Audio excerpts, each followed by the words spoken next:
Assalamualaikum warahmatullahi wabarakatuh.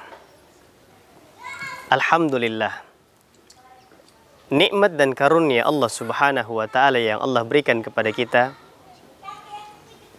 ketika hati kita senantiasa terpaut dengan rumah Allah subhanahu wa ta'ala. Ketika hati kita terpaut dan cinta untuk memakmurkan rumah Allah subhanahu wa ta'ala, tentu untuk melaksanakan ibadah di dalamnya, melakukan ketaatan-ketaatan padanya, dan bertakarrub, mendekatkan diri kita kepada Allah subhanahu wa ta'ala. Ketika kita mendapati perasaan tadi, cinta, senang, untuk memakmurkan rumah-rumah Allah subhanahu wa ta'ala, maka bersyukurlah kepada Allah subhanahu wa ta'ala. Itu tanda, bukti bahwasanya Anda berhak mendapatkan naungan Allah subhanahu wa ta'ala pada hari kelak. Rasulullah sallallahu alaihi wasallam bersabda, "Sab'atun yudhilluhumullahu fi dhillih yauma la dhilla illa dhilluh." Ada 7 golongan yang kelak akan mendapatkan naungan dari Allah, di mana pada hari itu tidak ada naungan kecuali dari Allah subhanahu wa ta'ala. Satu di antara 7 golongan itu adalah syabun qalbuhu mu'allaqun bil masajid.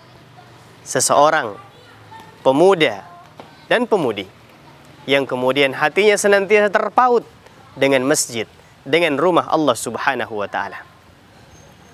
Bahkan saudara-saudariku, kecintaan kita dengan rumah Allah, ketika kita memakmurkan rumah-rumah Allah subhanahu wa ta'ala, itu pertanda bahwasanya keimanan tertanam kuat di dalam hati kita.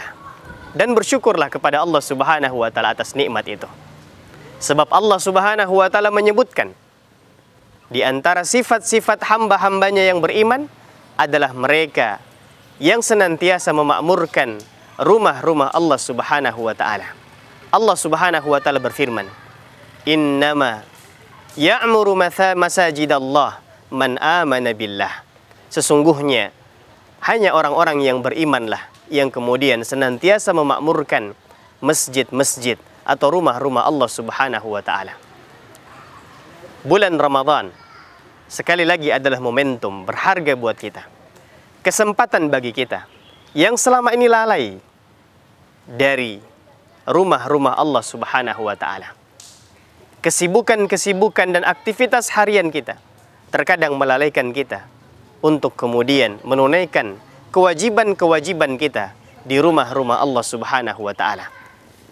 Melalui bulan Ramadan, mari dekatkan, mari kita ajak diri kita, ajak keluarga kita, rekan-rekan kita untuk mencintai rumah Allah subhanahu wa ta'ala.